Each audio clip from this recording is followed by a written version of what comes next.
Halina't makinig. Makinig! At mangilabot! Anonymous Recounter. Gloria in excelsis Deo.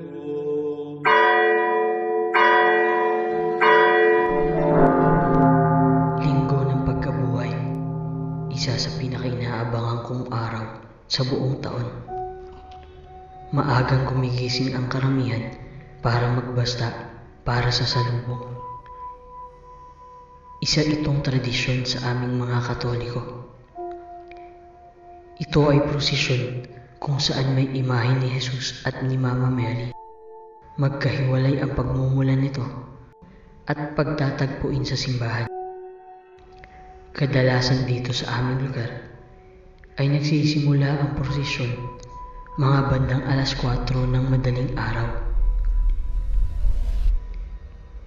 Kaya mga pasado 2:00 pa lang ay nagigising na aming buong pamilya para kumain at maligo. Medyo malayo-layo pa kasi ang aming lalakarin papunta kung saan magsisimula ang prosesyon. Medyo liblib pa kasi dito sa aming lugar.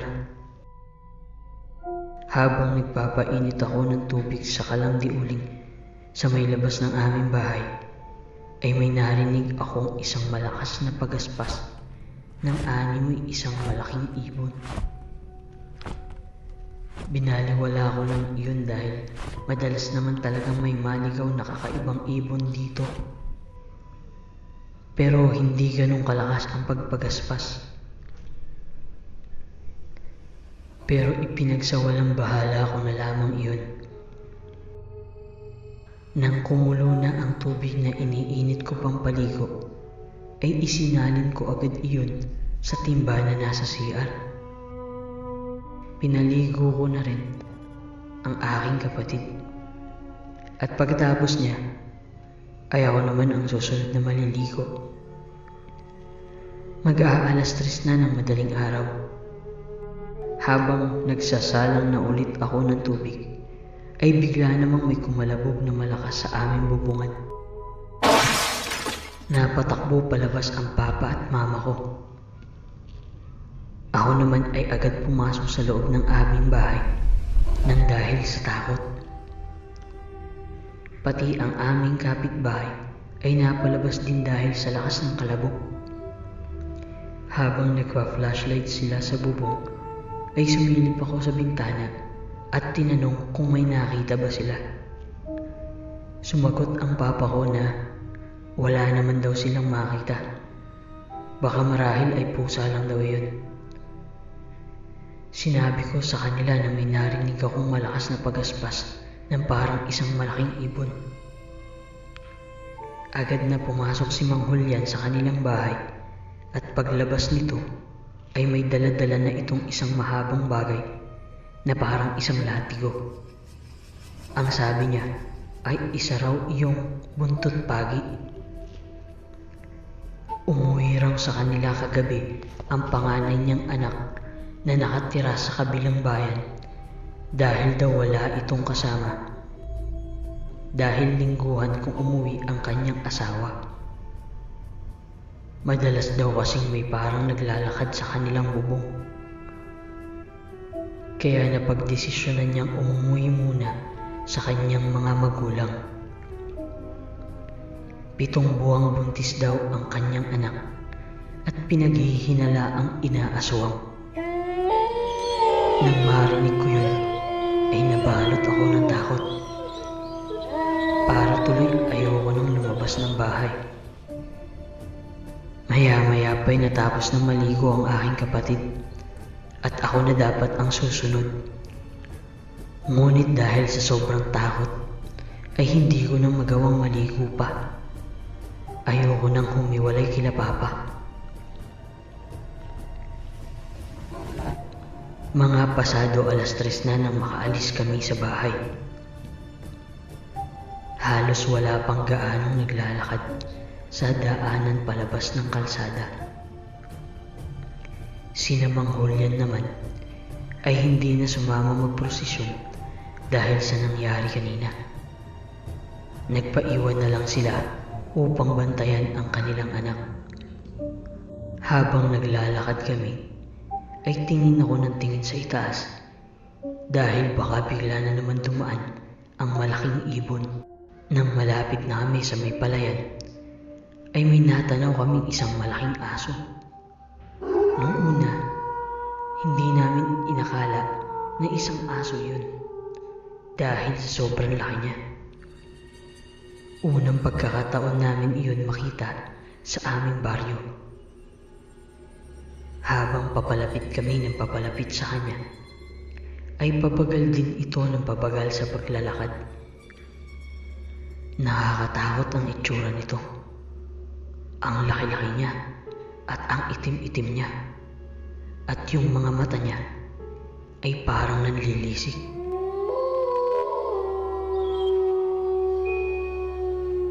Malapit na kami sa kanyang harapan, ay bigla itong tumigil sa paglalakad. Tinitigan niya kami habang nilalampasan namin siya. At nang makalampas kami, ay bigla na lamang itong kumaripas ng takbo papunta sa pinanggalingan namin.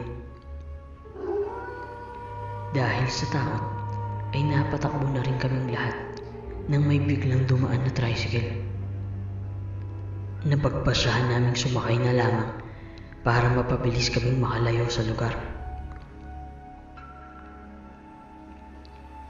Nang makarating na kami sa pila ng prosesyon, mga alas 3:50 na siguro yun.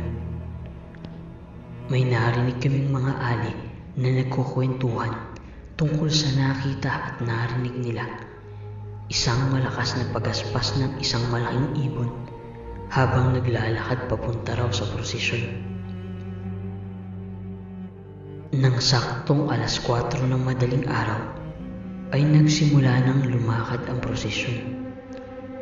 Tingin pa rin ako ng tingin sa itaas habang naglalakad. Nang maya-maya pa, bigla na lamang nagsisigawan ang mga tao sa harapan ng prosesyon. Nasa may bandang hulihan kasi kami, kaya hindi namin makita kung ano ang nangyayari sa may harapan. Hinawakan na lamang kami nila mama at papa dahil baka biglang magkagulo. Maya-maya pa'y may nakita kami sa kabilang kalsada na isang lalaking nakaitim. Tumatakbo ito habang hawak-hawak ang kaliwang tenga nito. Puro dugo ang kanyang mga kamay. Mukhang nataga ang tenga niya. Marahil iyon ang dahilan kung bakit nagsisigawan ang mga tao sa unahan kanina. Nang tumapat ang lalaki sa may kinakatayuan namin, ay bigla itong lumingon at tumingin sa amin ng napakasama. Parang nanlilisik ang mga mata niya. Hindi mawala-wala sa isip ko yung mga nangyari noong umagang yun hanggang sa matapos ang misa. Yung malakas na pagaspas, yung biglang kumalabog ng malakas sa bubungan, yung malaking itim na aso, at yung mama na duguan ang kaliwang tenga. May aswang kaya talaga? Nang matapos ang misa, ay agad kaming sumakay ng tricycle para makarating sana kaagad sa aming bahay at hindi na maabutan pa ng init ng araw sa aming paglalakad.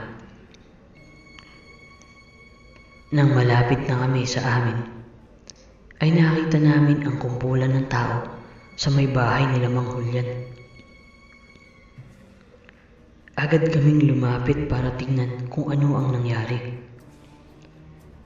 Nakita namin si Mang Julian. Hawak-hawak ang mga patay niyang manok. Agad siyang tinanong ng papa ko kung ano ang nangyari sa mga alaga niya. Pagkaalis daw namin, ay pumasok rin agad siya sa loob ng kanilang bahay dahil tumahimik naman na raw ang buong paligid. Habang siya'y nakahiga na, ay narinig niya ang kanyang mga manok na nagkakaingay. Lalabas na raw sana siya para tignan kung anong dahilan ng pagkabulabog ng kanyang mga manok, nang bigla siyang pigilin ng kanyang asawa. Pagkatapos nun, ay bigla naman raw tumahimik ulit, kaya't bumalik na lamang siya sa pagkakahiga. Lumipas ang ilang minuto, nang biglang may tumawag sa kanilang telepono. Si Mang Efren, isa rin siya sa aming kapitbahay. Sinabi niyang pagbukas niya raw ng bintana, ay nakita niya ang isang napakalaking aso na paikot-ikot sa labas ng bahay nila Mang Julian. Nang makita niya raw ito, ay agad niyang isinara ang bintana at tinawagan si Mang Julian. Pagkasabi raw ni Mang Efren ng kanyang nakita, ay bigla naman nag-iyakan ang mga baboy sa kanilang likuran. Doon na nagpa siyang lumabas si Mang Julian, dala ang buntot pagi at ang kanyang itak. Paglabas niya ng kanilang bahay, tumambad sa kanya ang mga patay na mga manok na wakwak ang tiyan. Agad siyang nagtungo sa kulungan ng baboy sa likuran. At nakita rin niya ang mga baboy na patay na at wakwak din ang mga tiyan ng mga ito. Agad siyang umikot sa kanilang bahay para hanapin kung ano o sino ang may gawa nito. At pagdating niya muli sa harapan ng kanilang bahay, ay naroon ang napakalaking itim na aso na puro dugo na ang bibig. Sakto naman bumukas ang kanilang pintuan at napatingin ang malaking aso, kaya't nagkaroon ng pagkakataon si Mang Julian na tagain ito. Ngunit agad naman daw itong nakaiwas, kaya't nadaplisan niya lamang ito. Sabi ni Mang Julian, ay natamaan daw niya ang aso sa kaliwang taingan nito, kaya't duguan din ito dahil halos lumaylay na daw ang kanyang kaliwang tainga.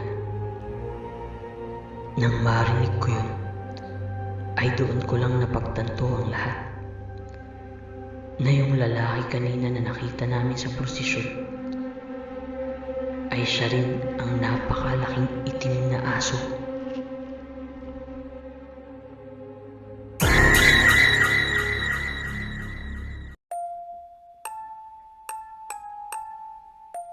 Buksan ang isipan at palawakin ang imahinasyon, sapagkat sadyang may mga bagay-bagay ang nababalot ng kababalaghan at misteryo.